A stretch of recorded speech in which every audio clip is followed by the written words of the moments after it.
Hi, how are you? This is Damaris Maria Grossman, doctor and integrative family nurse practitioner, and welcome to the Mindful Integrative podcast and YouTube channel. Thanks for joining us in today. And our episode is going to be a mindful chat with Niki Croes. She is many things, but above all, she's an integrative mama. She is an editor, a writer, a chef, and a marketer strategist. So she knows her stuff. There's so much here to dive in, but I look forward to chatting with her and she'll tell you more about her. So hi, Niki. How Hi, are you? Thanks for joining us on the show. And first, how are you today? And then dive in to tell the audience more about yourself. good today. Yeah, feeling really great. As Damaris laid out, I'm a working mom, so I'm doing well. A little tired, but A little tired. You're an integrative mom and your mama. So being tired, I'm a mama too. I get it. It's a work in progress every day, right? yeah, yeah, but awesome. But overall, awesome. Yeah. So tells us like a little bit about, or let's start off of what does somebody not know about you? Like a little fun fact that they don't know about you. Okay, so fun fact is that I was one credit shy of a minor in acting, and I did an off Broadway play in New York. In my Oh my God, you're in acting. That's fun. So what did you play? What did you do? It was a showcase of all different plays. And the name of our the name of our play was Hooters, which is a real play. It has nothing to do with the restaurant or anything like that. That's hilarious. That's a nice start for the interview. That's pretty. Did you have a good time? It was fun. I love acting. It's something that I'm kind of a shy person, so it sort of gets me out of being shy, and it's really challenging. I couldn't do it every day, but when I get to do it, I love it. That's really cool. Mine plus all of the other things that you've done in your career. So let's talk about, a little bit about how you're an integrative mama and your story of kind of how you've come to this place and, discuss maybe a struggle and a success to kind of where you're at now. I would say probably the integrative part of me started when I was really, really young. I had a dairy allergy from just a few months old, and then I was told that I was over it. I was actually fine with dairy for many years, and then all of a sudden in my teen years, it sort of hit me again, and I went through a period where I was really sick for several months. I got really super skinny. Um, Doctors were telling my parents that maybe I was on diet pills, that I was Oh, wow. yeah, that maybe I had an eating disorder, all different kinds of things. But it later came to fruition that this allergy had maybe just been dormant, or because it was an intolerance, that I was actually just handling dairy okay for a few years, and it came back with a vengeance. So once I Wow. cut that dairy out, I felt better. And I think that from there, I've had sort of a series of learning about different food allergies. I've sort of learned along the way that if you have one, usually you have more than one. Hmm. Sometimes they don't express themselves until you're older. So I had a similar situation happen maybe 2 or 3 years ago, where I couldn't really figure out why I was so fatigued and breaking out with hives. And that very long journey short, turned out that I had potentially celiacs, but just in general, a fairly severe gluten allergy or Yeah, they call it gluten sensitivity and it is an allergy, but it's a sensitivity, but you do doesn't mean just because you don't have celiac does not mean that you are not like a non-celiac gluten sensitivity. So just because you don't have celiac does not mean your body is rejecting the gluten. So that I mean it's severe. Like you're saying it was a pretty severe case for you. you know, I I'm not sure how it But is compared to others, but for myself, I know I yeah, cleared but all. detrimental Yeah, for oh, you. absolutely. I mean, it was, I would go to work, and then on my lunch break, I would go to sleep in the car because I felt every day like I had a fever. I felt like there was something very serious wrong with me, and I was actually getting really scared. I even had a false positive on a Lyme's disease test, and my body's just all out of whack. Oh my gosh. And then you just felt like not yourself, like a brain fog, fatigue and just all of those things. Now, how did you kind of transition to help yourself with that? Was it just the eliminating the gluten and the dairy, or how did you work that out and how did you learn? So initially, I was seeing a really wonderful integrative functional medicine doctor, and she just ran a panel of tests and discovered that my nutrients were really low, and I had an overgrowth of candida. So I Okay. started there, and when I was on the Yeah. diet, I was great. As I started to incorporate foods back, like the pendulum swung back because I didn't realize that I had had this dairy allergy. Gotcha. And it never occurred to me that that was the issue because I had been able to absorb and digest dairy just fine, or excuse me, gluten just fine for so many years. So finally, as a last ditch effort, I had pretty much eliminated everything at that point, and I didn't know where else to turn. So I said, you know what? I'm just gonna cut out the gluten again and see what happens. And it took a few months, and then all of a sudden, it was like my body just transitioned and back to wellness. Yeah. I mean, you got me more into it myself, and that being on that gluten and dairy free, I know that I have less brain fog and I feel better. But in addition to that, you also are a chef in the natural, in the nutritional and the like natural food kind of way. So you not only were doing this for yourself, but you kind of learned it to be a specialty. Like, I mean, you're not as much in that realm now, but you know a lot of that area already, don't you? Yeah, I think it was around 2009, I went to the um, Natural Gourmet, and the reason the name just spaced on me is because they actually, I think, were incorporated into ICE, Institute for Culinary Education, rather recently-ish. But yes, I went Oh, okay. health supportive culinary school, and I was a personal chef for clients, most of whom had some sort of autoimmune issue and had to eliminate certain foods in their diet and were struggling to figure out what to eat. Wow. So you really were able, you kind of identified different things that like what was like a typical client patient. I would call them patient, you would call them client that you had to help, being in an, we'll talk about you being as a mom, but how you had to help these other, clients. Yeah, so one of my clients in specific was actually a 6-year old, and his mother was desperate to figure out what she could feed to her child who was suffering from multiple allergies and all kinds of different ailments. And basically, they had seen their doctor and had a laundry list of all the foods that he could not eat. And so every day, I think she was making, like chicken and sweet potatoes, which are wonderful, but after a while, it gets, a little boring. Um, Stressful to figure out new foods. So basically, I started Sorry about that. meal prepping and planning autoimmune paleo type of meals for this child. And it was kind of nice to see him exploring, him and his family, because they all went down this journey with him, exploring new foods and new versions of maybe favorite foods. So, a healthy allergy free version of a pizza or a bolognese or things like that, and just incorporating new vegetables and new items so that he can actually experience food in a really fun and exciting way as opposed to just feeling so limited by it. I mean, that's really amazing. I mean, and the crazy thing now is like well, I mean, you've used that education for yourself and for your family because you're a mom, right? So, like if you want to touch base on being a mom and how have you incorporated like being integrative for you and for you and your family? Like, what is that for you guys?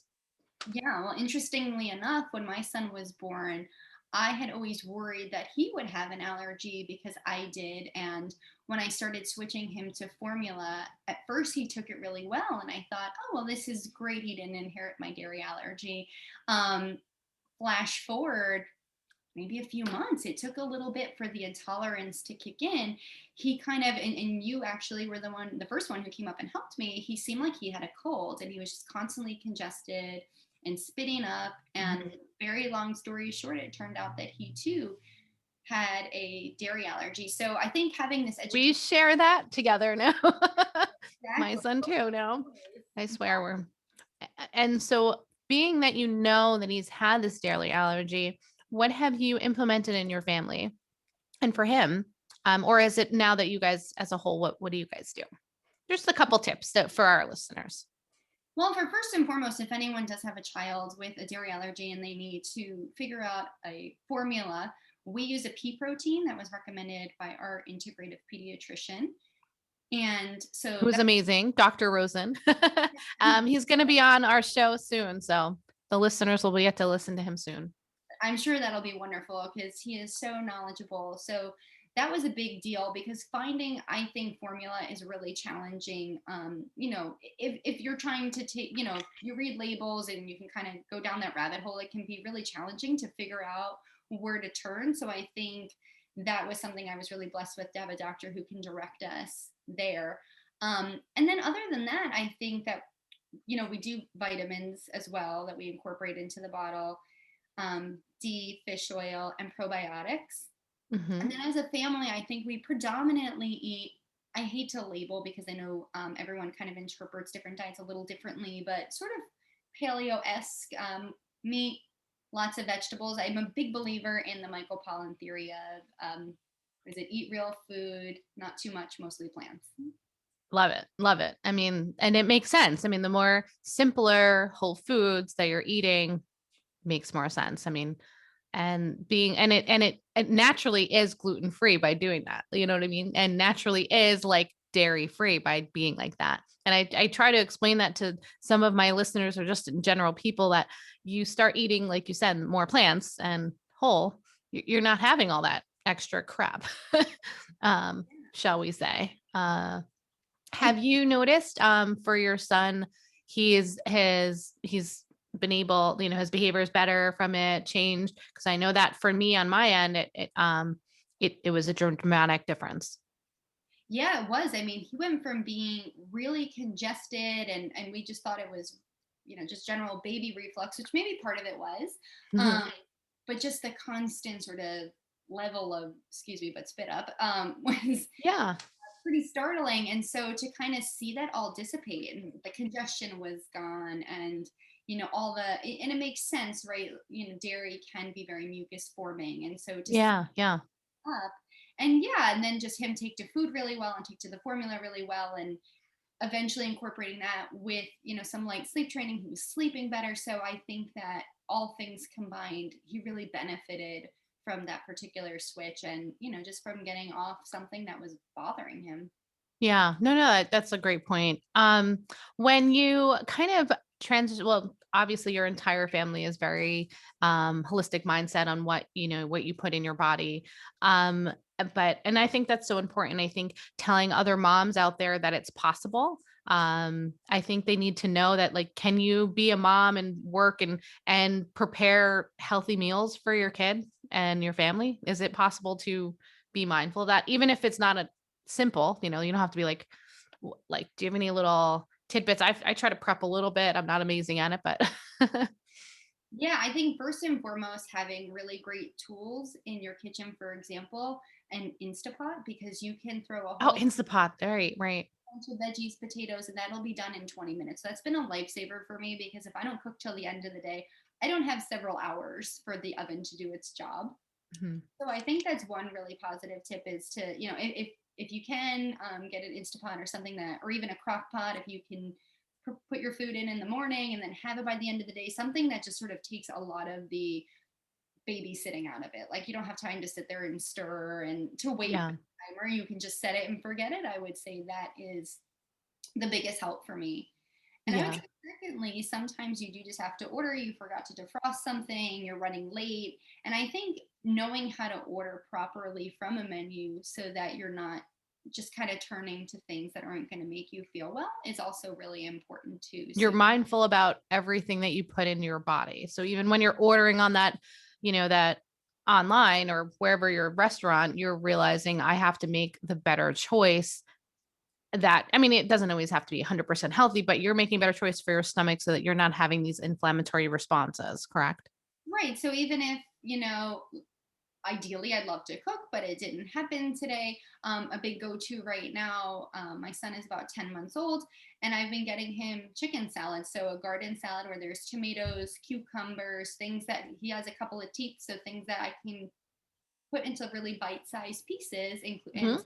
chicken that he can just sort of munch on. And I feel like at least I've done something positive, even though maybe I didn't have an opportunity to cook. I don't feel like I've resorted to something that is, maybe unhealthy or that wouldn't make him feel well. That makes, that makes so much sense. In your time, like not just as a mom, I mean, you're like chef, marketing strategist, and like all of your, goals that you've accomplished through these years.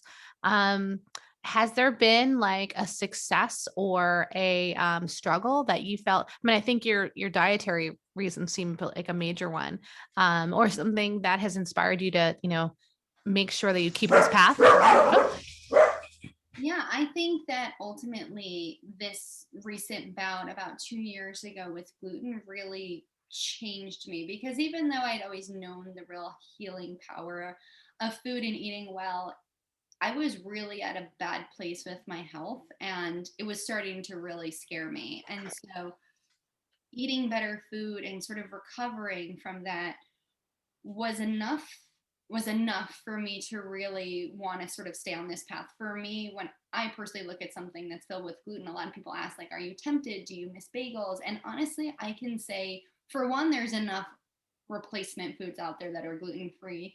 But B, I just recall how badly I felt, and I just don't even want it. I don't even think about it. So um, that integrative approach is just now kind of ingrained in my mindset it's now. ingrained in your mind. It's just who you are. Like, and when, I mean, I tell that to people on a regular that I can't change my whole health thinking. This is who I am. And it's part of my, like, it's a mindful way I am each and every day, because if I'm not, I'm going to feel like not myself, whether it's crappy or I just don't feel who I should be. I'm not bringing the best of myself. So I'm assuming you probably don't feel like you're bringing the best of who you could be.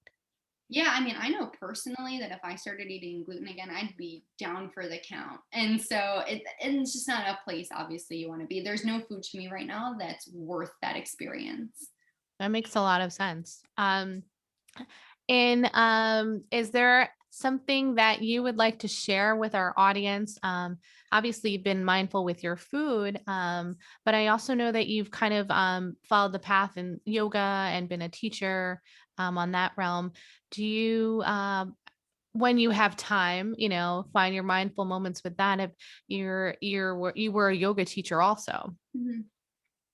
Yes, I trained at Ishta Yoga in New York, and I taught a little bit in New York and also in Denver. Yeah, and try to incorporate that too, right? It's all, and that's kind of I guess, the key definition of holistic and integrative is not just the food, but also, are you taking deep breaths? Are you moving your body? Are you stretching? Are you walking? Are you drinking water? All these things that seem so small, but they're the first things that go out the window when we get busy. So, kind of constantly reminding myself that if I want to be good for work and for my child and for my husband and for my friends and my life, these are the things I have to always remind myself to do. And it is, it's not easy, and I'm not perfect. I don't think anybody is, but yeah, just No, remembering it's to. work in progress. It's where in our I find our imperfections make us like better. So it's a work in progress. It's okay to not be okay. It's okay to not be everything figured out. But it's like every mindful moment it's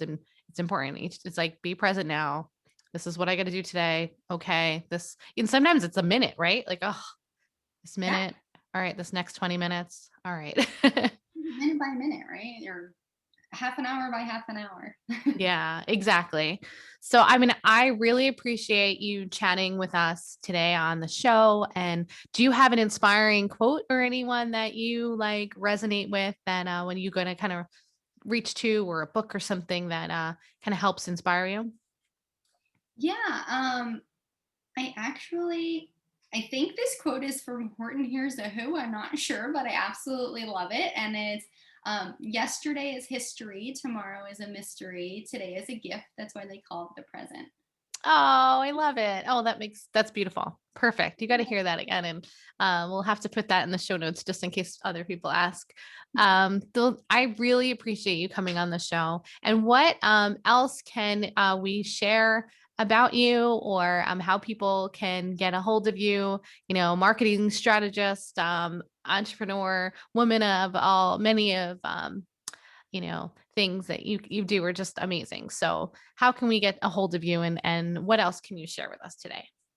Yeah, I'll happily drop my LinkedIn link. I think that's the social media channel I use most. Admittedly, I haven't used Instagram in a minute, but I'm slowly making my way back to it. So handles for LinkedIn and Instagram. And if anybody has questions about food allergies, I sometimes find that talking to other people who have been through it, and who know the recipes and who know the ropes can really be helpful. So anyone who's listening out there who might be struggling with something similar, or their child who has an allergy or formula issues, you're always welcome to just chat to me. I'm not a medical profession like Damaris, but I've been through it. So if you want to talk, Yeah, I mean, you don't have to have a medical background to really know this area, and that's why I really am so passionate about the podcast, because I just believe that the everyone has something that's brought them to this, and the your story is a perfect example of that, and all of your struggles that have kind of brought you to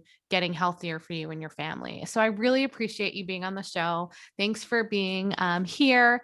Um, Check Niki Croes out, Nicole Croes, the marketing strategist, the chef, the integrative mama, and writer editor. She's a woman of many amazing expertise. So, Mindfully Integrative Podcast audience, thank you so much for listening today. And I hope that you find a mindful way each and every day. Have a wonderful night. Bye. thank you so much. You're welcome.